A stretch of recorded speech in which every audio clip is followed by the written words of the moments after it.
Have you ever wanted to give a clear, strong suggestion to a friend, relative, or coworker while still sounding tactful and polite? At times, we need to encourage or even urge other people to take action.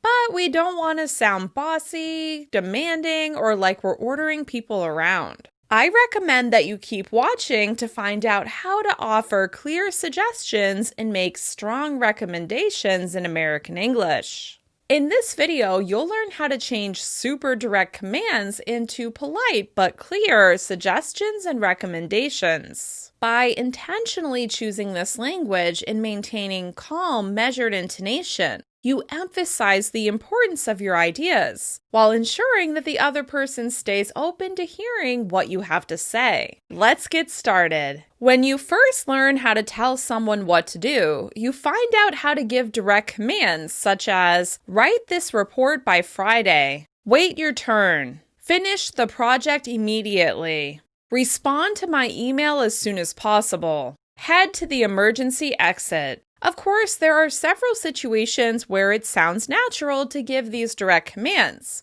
For example, when there's an urgent situation, we may need to say, head to the emergency exit immediately. By using this direct command, the other person is very clear that this is an important action to take. You may also hear people give direct commands in certain relationships, such as when a parent is telling a child what to do. Put away your toys. We may also choose to use this direct language in more casual, relaxed situations, when we feel more comfortable with the other person and we trust that they understand that we're not bossing them around. For example, you may say something like, pass the salt at a family dinner.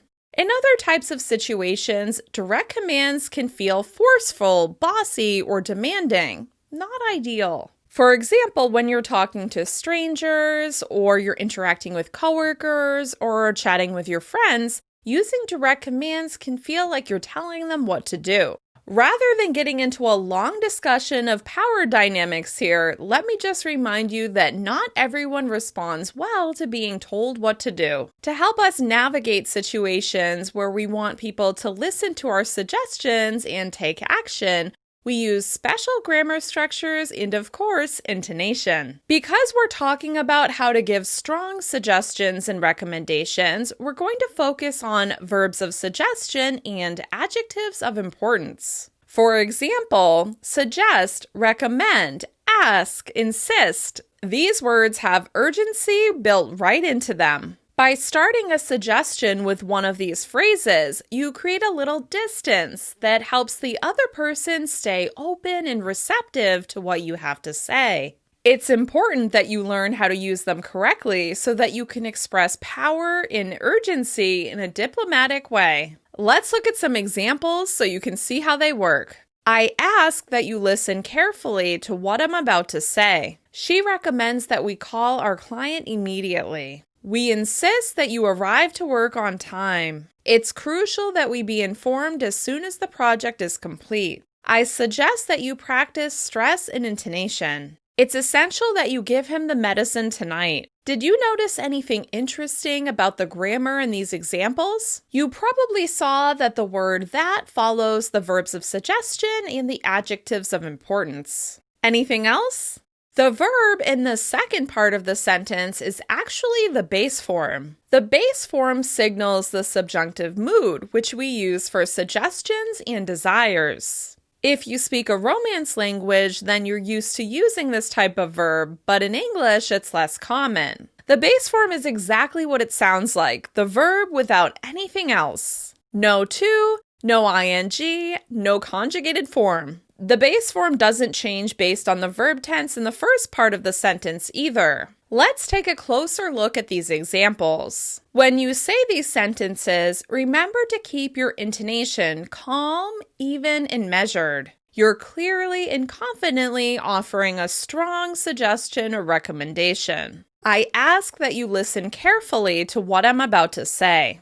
As you notice, we're using the base form of the verb listen. I ask that you listen carefully to what I'm about to say. Can you hear which words I'm emphasizing most with my voice? I ask that you listen carefully to what I'm about to say. In this case, I'm emphasizing the verb ask And I'm also drawing attention to the adverb carefully. By emphasizing the word ask, I'm focusing attention on the request. By stressing carefully, I'm reminding the person what I want them to do. I ask that you listen carefully to what I'm about to say. Now you try it. I ask that you listen carefully to what I'm about to say. I ask that you listen carefully to what I'm about to say.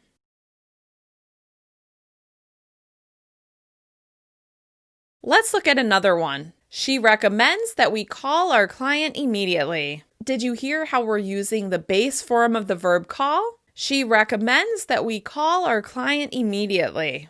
As you can hear, I'm stressing the verb in the request, and I'm also stressing the action that she wants us to take. She recommends that we call our client immediately. Now you try it. She recommends that we call our client immediately. She recommends that we call our client immediately. Here's another one. We insist that you arrive to work on time. Once again, you can hear that we're using the base form of the verb arrive. We insist that you arrive to work on time. If you listen carefully, you can hear that I'm stressing the verb of suggestion as well as the action in the second part of the sentence. We insist that you arrive to work on time. Try it with me. We insist that you arrive to work on time. We insist that you arrive to work on time.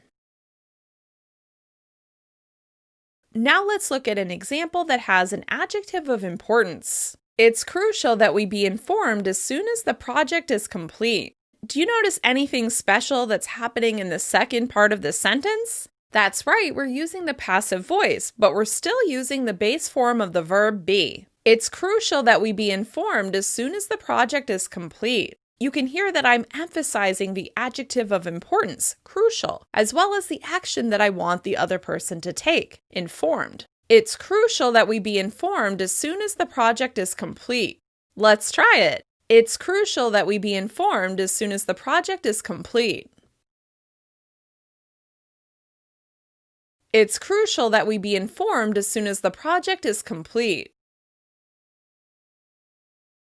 Here's another example. I suggest that you practice stress and intonation. Once again, you notice I'm using the base form of the verb. I'm also emphasizing the verb of suggestion as well as the action I want you to take. I suggest that you practice stress and intonation. Try it with me. I suggest that you practice stress and intonation. I suggest that you practice stress and intonation. One more example. It's essential that you give him the medicine tonight. As you notice, we're using an adjective of importance at the beginning of the sentence, the word essential. We're also using the base form of the verb give. It's essential that you give him the medicine tonight. You can hear that I'm stressing the adjective essential, as well as the verb give in order to focus attention on this strong recommendation. It's essential that you give him the medicine tonight. Now you try it. It's essential that you give him the medicine tonight. It's essential that you give him the medicine tonight. As you can hear in these examples, combining a verb of suggestion or adjective of importance with the action you want the other person to take makes the suggestion even stronger. You're underlining the importance of your suggestion or recommendation rather than giving the person a command. You're encouraging them to take action with your words and your intonation. Here are the most common verbs of suggestion and recommendation in American English. Advise, ask, demand, forbid, insist, propose, recommend, request, require, suggest. And here are the adjectives of importance: best, crucial, critical, desirable, essential, imperative, important, necessary, vital. As you can see, the words themselves communicate the importance and urgency of the suggestions or recommendations. Remember, this type of language is used for strong suggestions and important recommendations. This language helps you assert authority while still sounding tactful. There are many other ways to offer softer suggestions in friendly, lighter situations, including the ones I discuss in this video on sounding more polite. As always, you want to choose the right language to suit the situation. Now you know how to be more intentional with your word choice and your intonation. Once again, I'm Kim from EnglishWithKim.com. If you like this video, please give it a thumbs up and be sure to subscribe if you haven't already. Have a good one. Goodbye.